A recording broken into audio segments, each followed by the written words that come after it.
Halo Sport Lovers, Assalamualaikum warahmatullahi wabarakatuh. Kembali lagi dengan saya Fahmi di Sport 55 edisi kali ini. Di mana kali ini kita berada di tengah pekan, yang mana kita ketahui bersama bahwasanya tengah pekan ini akan ada match day yang sangat menarik, yaitu di match day Liga Champions.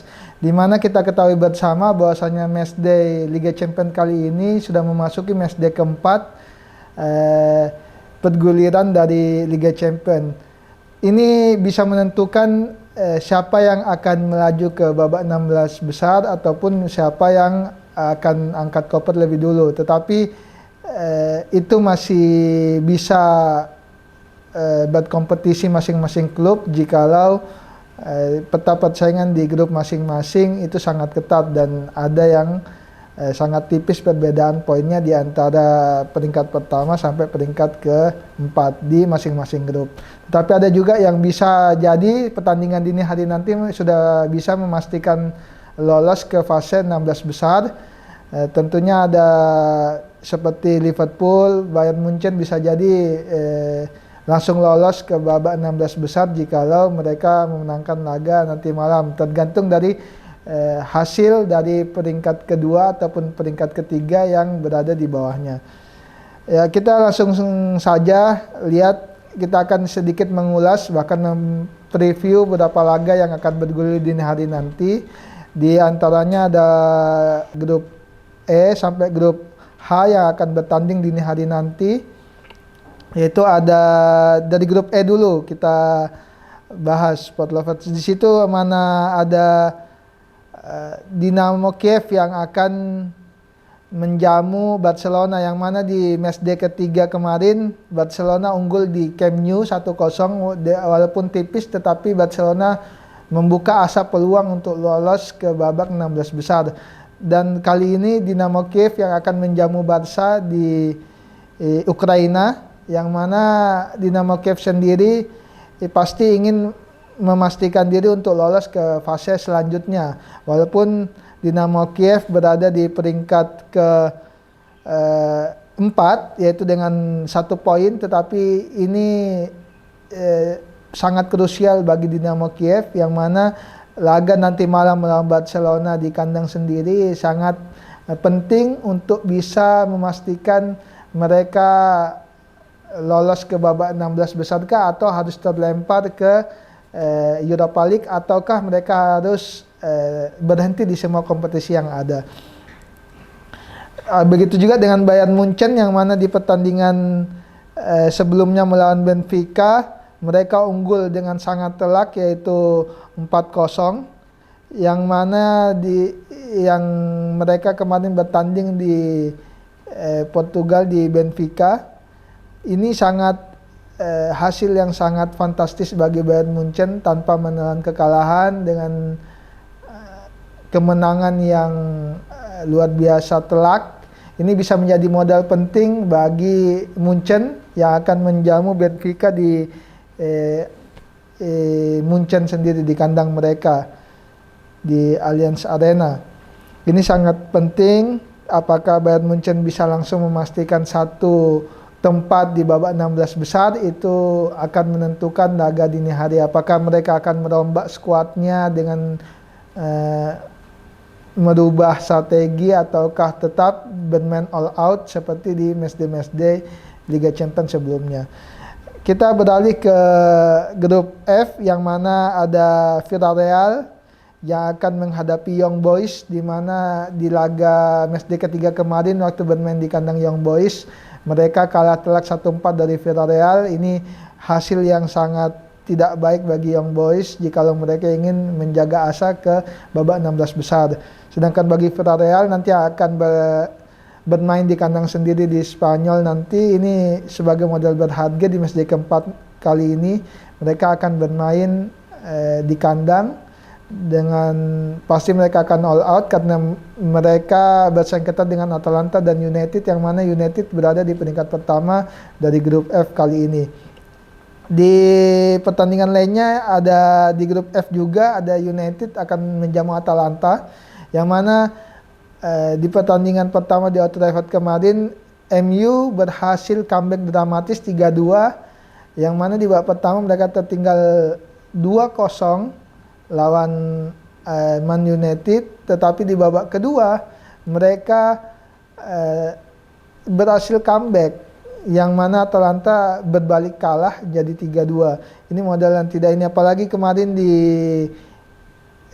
Sabtu kemarin Atalanta ditahan imbang oleh tim Serie A lainnya, yang ini hasil yang sangat tidak baik untuk melakoni match Liga Champions nanti di kandang Atalanta. Ini sangat ini sedang berbanding terbalik dengan United yang mana mereka berhasil menang 3-0 di matchday English Premier League, yang mana ini sebagai modal berharga bagi anak asuh Ole Gunnar Solskjaer untuk bisa memetik kemenangan di kandang lawan. Di grup lainnya ada grup G, yang mana di situ ada Salzburg akan menghadapi dengan Wolfsburg, yang mana tadinya Salzburg menang 3-1 di matchday ketiga dengan skor 3-1 cukup menjanjikan, tetapi kali ini mereka akan bertandang ke kandang Wolfsburg. Ini sangat harus diantisipasi oleh Salzburg, di mana Wolfsburg sendiri sekarang berada di peringkat keempat dengan hanya mengoleksi 2 poin, sedangkan Salzburg sendiri berada peringkat pertama dengan 7 poin. Mereka sudah pasang kuda-kuda untuk bisa lolos ke fase selanjutnya. Salzburg dengan tidak memberikan jalan bagi Wolfsburg nanti menang di kandang mereka sendiri. Jikalau Wolfsburg gagal bangkit di matchday keempat kali ini melawan Salzburg dengan tetap menelan kekalahan, maka akan berat jalan bagi Wolfsburg untuk lolos ke babak 16 besar. Di laga lainnya di grup G ada Lille akan melawan Sevilla, di mana di kandang Lille kemarin di Prancis di matchday ketiga mereka ditahan imbang oleh Sevilla. Ini sangat dirugikan tentunya Lille, mereka juga mengoleksi 2 poin. Berbanding terbalik dengan Sevilla yang dengan hasil imbang kemarin mereka berada di peringkat kedua dengan 3 poin. Tetapi ini sangat tipis persaingan di grup G, karena yang bisa berpeluang besar lolos ke babak selanjutnya hanya Salzburg, karena mereka mengoleksi 7 poin, sedangkan Sevilla di peringkat kedua 3 poin, sedangkan Lille 2 beserta dengan Wolfsburg hanya kalah defisit gol saja. Ini tentu menjadi modal berharga bagi Sevilla bermain di kandang, dan juga jikalau mereka bisa memetik kemenangan maka asa mereka untuk menemani Salzburg mungkin bisa jadi baik untuk di grup ini. Tetapi belum bisa dipastikan juga bahwasanya Salzburg bisa lolos jikalau laga nanti malam Wolfsburg bisa memetik kemenangan, dan di laga terakhir di pertandingan 5 dan matchday ke-5 dan ke-6 nantinya Wolfsburg bisa memetik kemenangan di semua ajang, bisa jadi Wolfsburg yang akan lolos ke babak 16 besar. Kita beralih ke grup H, di mana ada Chelsea akan bertandang ke Malmo, di mana di matchday ketiga kemarin Chelsea berhasil menang telak 4-0 melawan Malmo. Ini sudah tidak bisa dipungkiri lagi secara kualitas permainan, taktikal, bahkan individual pemain sangat jauh kapasitasnya antara Chelsea dengan Malmo. Hanya apakah Thomas Tuchel akan menerapkan formasi yang sama dan pemain yang sama di matchday keempat kali ini, ataukah ada beberapa pemain yang dirotasi karena jadwal yang lumayan padat bagi Chelsea. Apalagi di matchday keempat ini bisa disebut di grup ini mereka hanya bersaing ketat dengan Juventus sebagai pemuncak klasemen di grup H, di mana Juve memimpin klasemen sementara di grup H dengan 9 poin, sedangkan Chelsea sendiri di peringkat kedua dengan 6 poin. Sedangkan di pertandingan lainnya ada Juve melawan Zenit, di mana Zenit ada di peringkat ketiga dengan 3 poin, dan Malmo menjadi bulan-bulanan di grup ini dengan tidak ada poin dengan menelan 3 kekalahan beruntun. Sedangkan Juventus sendiri di Serie A kemarin mengalami kekalahan yang dramatis lawan Hellas Verona dengan skor 2-1. Ini sangat merugikan bagi Juventus. Walaupun nanti di matchday keempat melawan Zenit mereka bermain di Turin, tetapi ini sangat tidak baik bagi anak asuh Allegri, karena ini pasti biar bagaimanapun Zenit pasti all out untuk bisa memenangkan laga di Turin dini hari nanti. Kita selain itu di Kamis dini hari ada juga laga yang tidak kalah serunya di lanjutan Liga Champions, yaitu ada Real Madrid akan menghadapi Shakhtar Donetsk, di mana di laga Real berhasil unggul 5-0 di matchday ketiga, di mana Shakhtar terpaksa harus menelan kekalahan telak di kandang, di mana nanti di pertandingan selanjutnya Real Madrid akan bermain di Santiago Bernabeu dengan skuad yang pasti akan lebih siap dibandingkan dengan Shakhtar Donetsk, di mana apalagi sekarang Real Madrid berada di peringkat pertama La Liga, yang mana ini sebagai modal besar bagi Real untuk bisa memetik kemenangan kembali di matchday keempat lawan Shakhtar Donetsk. Sedangkan di grup D lainnya ada Inter Milan akan berhadapan dengan Sheriff, di mana di pertandingan pertama di Milan di San Siro Inter berhasil menang 3-1 lawan Sheriff. Sedangkan Sheriff sendiri yang akan sebagai tuan rumah di matchday keempat kali ini tentunya akan menyerang all out, dan tidak bisa kita pungkiri Sheriff sudah pernah mengalahkan Real Madrid dan Shakhtar Donetsk. Terbukti mereka sekarang memimpin peringkat grup D dengan 6 poin, disusul oleh Real Madrid juga 6 poin. Inter hanya berada di peringkat ketiga dengan 4 poin, sedangkan Shakhtar Donetsk dengan 1 poin. Sheriff tentu ingin membalaskan dendamnya dari Inter Milan karena kekalahan 3-1 di San Siro. Mengingat mereka bermain di kandang sendiri, ini sebagai modal yang sangat baik bagi Sheriff. Nanti kita tunggu bagaimana laga Kamis dini hari besok akan bergulir, apakah Sheriff akan berbicara banyak melawan Inter ataukah Inter kembali mempercundangi Sheriff di matchday keempat kali ini. Kita beralih ke grup C, di mana ada Besiktas yang di matchday pertama di matchday ketiga terpaksa kalah lawan Sporting CP 1-4. Dan ini modal berharga bagi Sporting, bahwasanya mereka di matchday keempat akan memegang alih sebagai tuan rumah.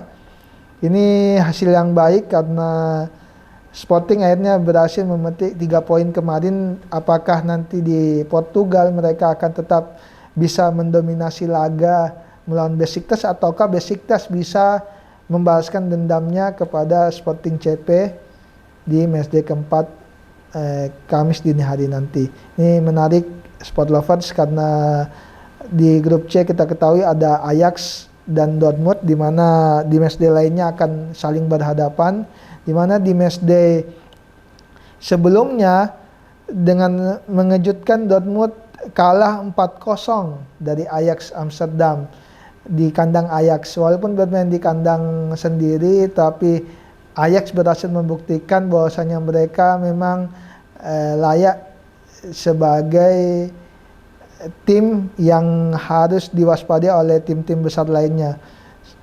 Dengan mengalahkan Borussia Dortmund telak 4-0, ini sangat harus diwaspadai oleh Dortmund. Apalagi walaupun mereka bermain di Signal Iduna Park di kandang mereka, Dortmund, mereka harus tetap waspada dengan lini depan Ajax yang sangat tajam. Apalagi Sebastian Haller hampir di setiap matchday Liga Champions dia mencetak gol di musim ini. Ini sangat harus diwaspadai oleh Mats Hummels dan defender lainnya oleh Borussia Dortmund. Dan di grup C sendiri Ajax memimpin dengan 9 poin, disusul oleh Dortmund 6 poin, Sporting CP 3 poin, dan Besiktas tidak ada poin sama sekali, yang berarti Besiktas belum pernah mengalami kemenangan ataupun hasil imbang, tetapi selalu mengalami kekalahan di setiap laga matchday Liga Champions musim ini. Kita beralih ke grup B, di mana kita ketahui di grup B ini bisa dihuni oleh tim-tim kuat, yaitu ada Liverpool, Atletico, Milan, dan Porto. Kita ke Porto dan Milan dulu, di mana di matchday ketiga kemarin Porto berhasil mencuri 3 angka dari Milan, walaupun hanya skor tipis 1-0, tapi hasil ini membuktikan bahwasanya Porto lebih siap dibandingkan Milan di zona Liga Champions. Walaupun Milan lagi on fire di Serie A Liga Italia, tetapi Porto kayaknya lebih siap di Liga Champions, karena kita ketahui Milan baru kembali lagi comeback ke Liga Champions setelah berapa tahun absen belakangan ini. Ini mungkin masih perlu adaptasi, tetapi nanti ketika bermain di San Siro di Milan, mereka harus mengambil inisiatif untuk bisa mencuri 3 angka, karena kita ketahui Milan berposisi sebagai juru kunci dengan belum pernah menang dan seri sama sekali. Mereka menelan 3 kekalahan di 3 matchday pertama zona Liga Champions.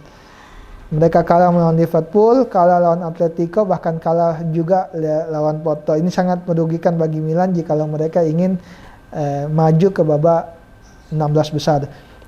Di partai lain ada Liverpool melawan Atletico, sama-sama di grup B, di mana kita ketahui Liverpool berhasil comeback dramatis di laga matchday ketiga kemarin.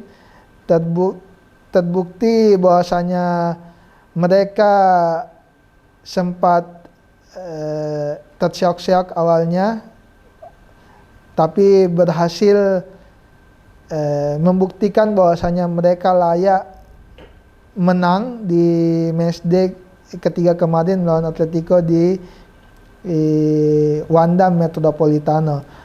Apalagi di matchday keempat kali ini mereka akan bermain di Anfield, tetapi tidak bisa diremehkan juga bahwasanya walaupun mereka bermain di Anfield, di laga Premier League kemarin mereka berhasil ditahan imbang oleh Brighton dengan skor imbang 2-2. Ini bisa menjadi modal berharga bagi Atletico untuk bisa mencuri poin di kandang Liverpool, jikalau mereka ingin membangkitkan asa mereka mengambil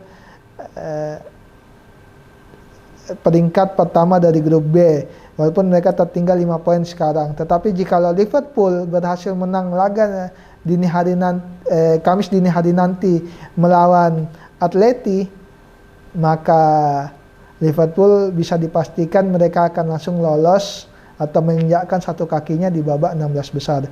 Ini tentu akan semakin seru, siapakah yang akan lolos lebih dulu, apakah Liverpool, Atletico, Porto, atau Milan yang akan melaju ke babak 16 besar dari grup B. Kita beralih ke grup A, yang mana kita ketahui di sini ada 2 tim yang besar juga, ada Paris dan Man City, tetapi masing-masing akan menghadapi lawan yang berbeda. Sedang Paris Saint-Germain akan melawan Leipzig, di mana mereka kemarin bermain di Paris, mereka menang 3-2 melawan RB Leipzig. Walaupun mereka sempat tertinggal 1-2, tetapi dengan 2 gol Messi mereka berhasil membalikkan keadaan dan keluar sebagai pemenang di matchday ketiga kemarin waktu bermain di Paris. Sedangkan nanti mereka akan bermain di Jerman sebagai Leipzig sebagai tuan rumah. Ini harus diwaspadai oleh Paris, biar bagaimanapun mereka di Paris kemarin berhasil mencetak 2 gol. Ini berarti ada celah bagi lini pertahanan PSG yang bisa dicuri oleh Leipzig untuk bisa mengambil poin. Walaupun kita ketahui di papan klasemen grup A Liga Champions ini Leipzig berada di peringkat paling bawah dengan tidak pernah menang. Ini tentu bisa jadi motivasi bagi Leipzig bermain di kandang tanpa poin.